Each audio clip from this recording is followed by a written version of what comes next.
Is that working? Oh yeah. Hi everyone, so welcome to my new video. I'm not actually quite sure how to begin this, but as the title of this video suggests, it's about mental health.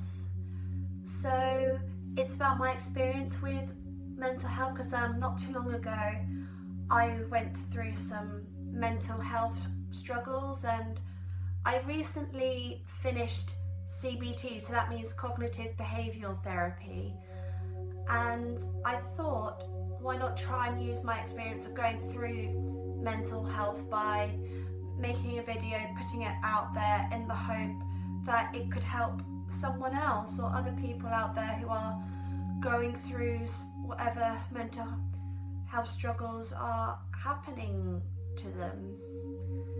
So I think it kind of all began in the beginning of second year, where I began to have like really kind of serious panic attacks, and I was dealing with a lot. I was working 2 jobs, I was in a showcase, I was stagehanding a show, and I made the mistake of overcommitting to a lot of stuff, and whilst also balancing my degree, I found that the pressure of having all those things on my plate began to really get to me, and I started having panic attacks which were absolutely horrible. And then in the second term of second year, that was when I really struggled. So I had to deal with a lot within a few days, and it just felt like, because all those things kind of battered down on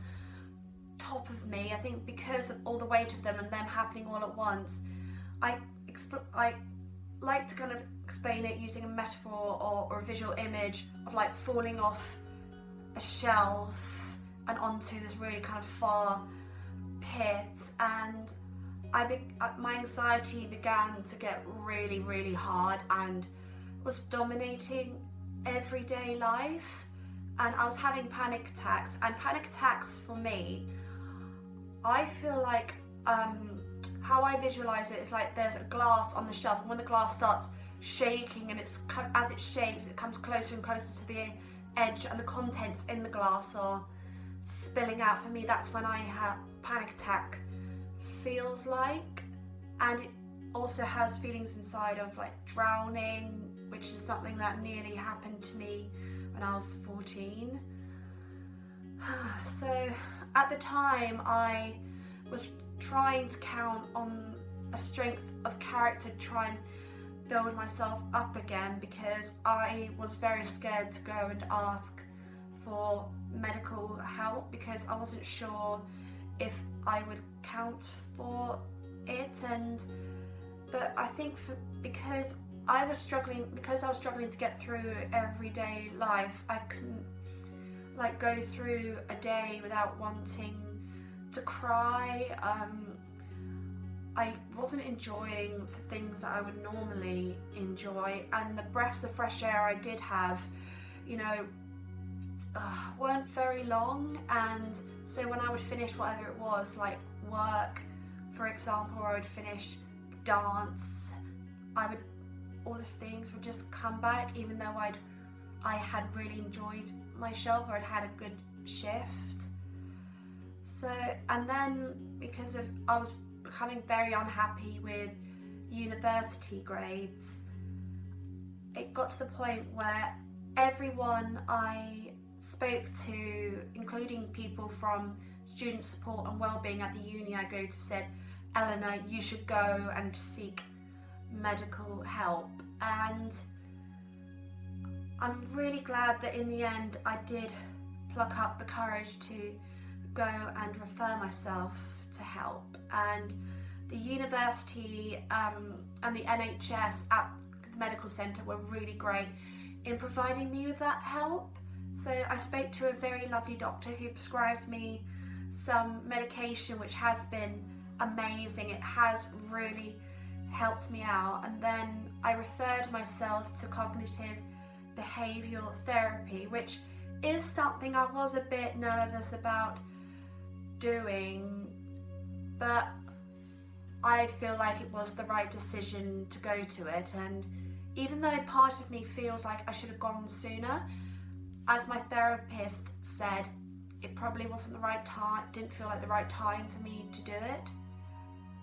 So I went through about 10 sessions of cognitive behavioural therapy where me and my really, really lovely therapist dug into a lot about my anxiety, and a lot of it kind of stems from worries and things that happened in my past, which included that I was very severely kind of bullied in the first 3 years of secondary school because I was different and didn't fit in, but also amongst the trouble of being bullied at secondary school, a family member was very, very poorly, and at the time no one really got the support right for me as a sibling with a younger sister going through being very poorly, and that was causing a lot of anxiety. And then not long after my younger sister got better, my grandpa passed away, and so that was causing, I think that was, we felt that was kind of in the background and had planted and developed the anxiety quite a bit.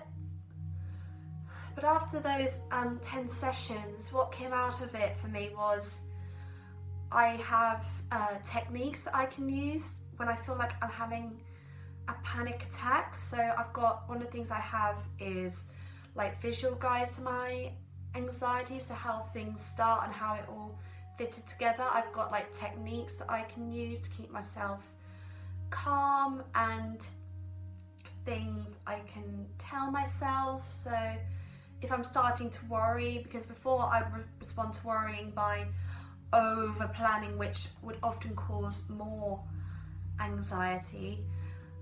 So for that, I would say I usually step back from it and just give myself some time and just have more simpler steps. I mean, 3 simpler steps, and it just feels better, and it allows more flexibility if things don't quite go according to plan. And also I would struggle to ask for help, like if I was out shopping, because I was worried about being judged. But also one of the key things of therapy was, when I came into it, I said how I really struggled to open up to people about how I was feeling, because I felt like I didn't want to like burden people or take away the thunder when they were really enjoying things that at the time I didn't have or hadn't come my way. So I was really worried about stealing other people's thunder, and I just wasn't sure the best way to open up about it. But as I was starting therapy, I started to get there where I began to open up to like 1 or 2 people, so two people that I really, really trust. And I think after I had opened up to those 2 people saying, this is what I'm going through right now, I'm struggling, it did kind of feel a bit easier to kind of talk to others, or I could just say to people, I'm having a panic attack, I'm feeling anxious, I need to step outside for a bit. And that felt kind of easier to do. So now that I finished therapy, I do feel much better, but there are days where I do feel like I'm struggling, but it just really helped. I really try and remember what my therapist taught me so that I can implement it in everyday life. And I do have a booklet which I can refer to if I just need to prompt myself. But since starting and finishing therapy, I do feel like I'm enjoying everyday life much, much more, and I am enjoying my summer holiday, which because last year's summer holiday wasn't that, there was the best bit was doing the Canterbury Shakespeare Festival, but being back in my home city was I didn't find it very fun because I was really missing my life back in Canterbury. And I've been really enjoying, it feels really, really good to be enjoying everyday life more, and it feels really good to be happier and much more settled in myself. So really I want to thank the NHS for being so prompt and giving me completely free therapy. I want to thank my therapist for all her help, and I do really want to thank the people who have been there to support me and have been a shoulder to cry on whenever I've needed it. And you know, my colleagues at my work, they've all been great, and also the people that I did Canterbury Shakespeare Festival and the Ace Face with, because all those people really helped to carry me through and to put my mind in a different place. So I know there are a lot of people out there who are struggling with anxiety or panic attacks, and even though I'm not a therapist, I think I would like to offer some tips so you can give them a go, and if they work, they work, and if they don't, that's fine, because we're all different and we all respond and click in different ways. Big thing is to talk about it. I know that sounds scary, and sometimes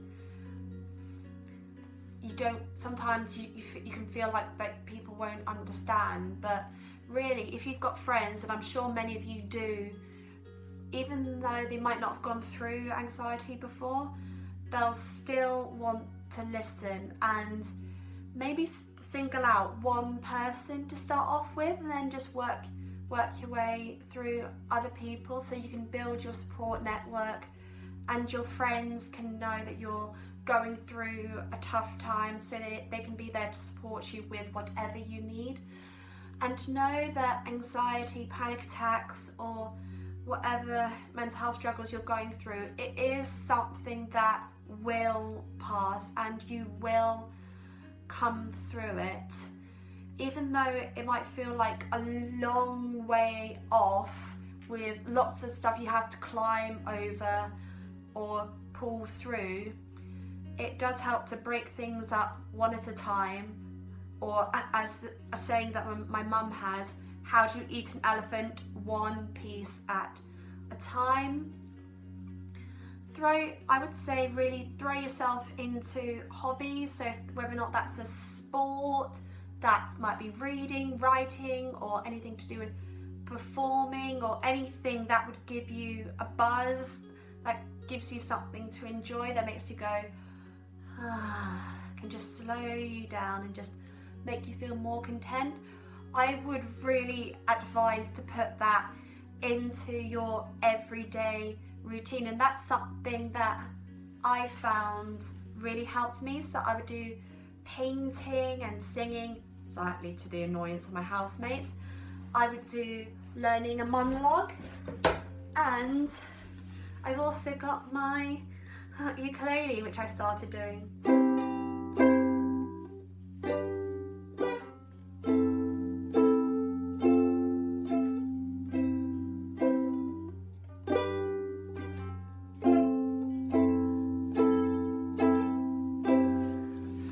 As you can see, I'm still working on that.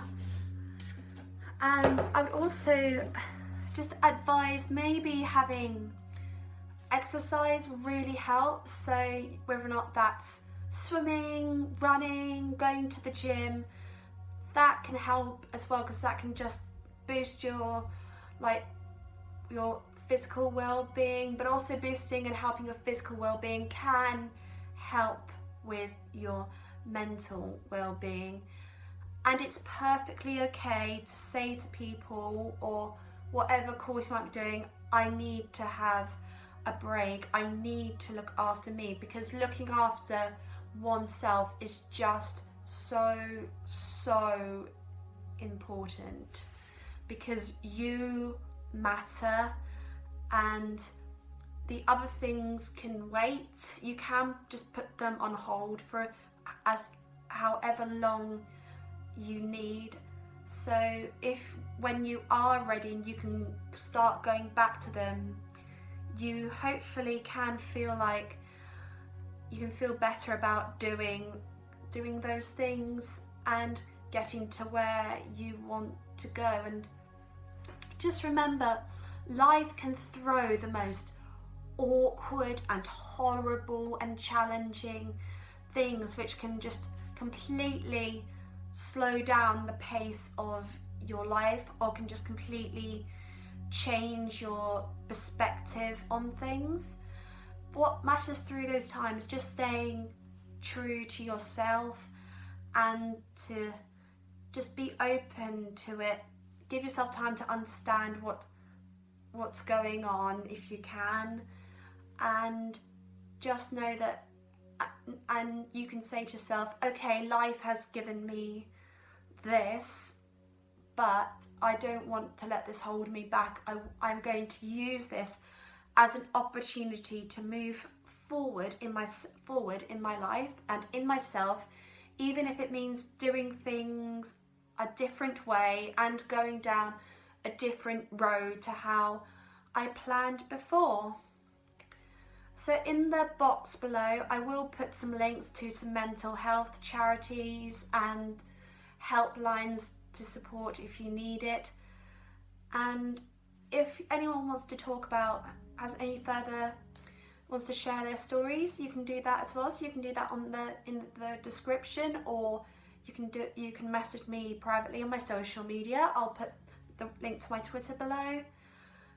And I really hope this video has helped at least someone out there who is going through a tricky time. And in the words of dear Evan Hansen, you are not alone. And in the words of Hamlet in Shakespeare, this above all to thine own self be true. Have a really lovely day, everyone. Bye.